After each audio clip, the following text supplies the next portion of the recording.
तो आप लोगों ने ये पानी देख लिया होगा। तो आज है हमारा फूड पैंडा का पहला दिन। तो अभी मैं जा रहा हूँ, मैं और मेरा कज़न आईडी बनवाने।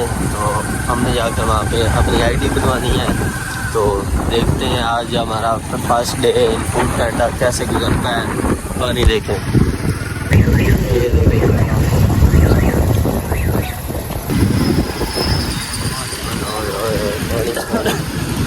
रोड देखते जी।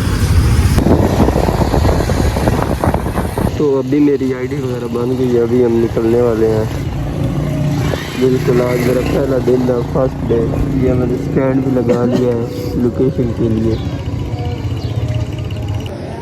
ये अभी मैंने 3 ऑर्डर आज पहली दफ़ा जो है ना अकेले दिए हैं। तो अभी मैं चावल खा रहा हूँ, खाना खा रहा हूँ, रेस्ट कर रहा हूँ अभी।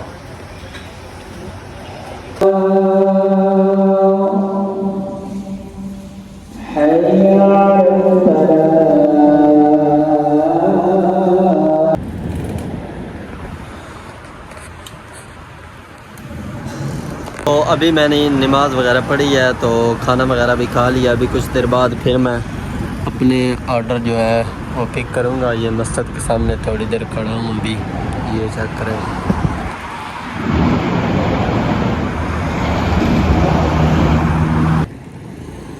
ये देखिए रात का 1 होने वाला है। अभी ये मेरा ऑर्डर लगा है, अभी तक मैं काम कर रहा हूँ। अभी मैं लगा हूँ सोने। Okay, good night. और यहाँ पर व्लॉग का भी करते हैं एंड।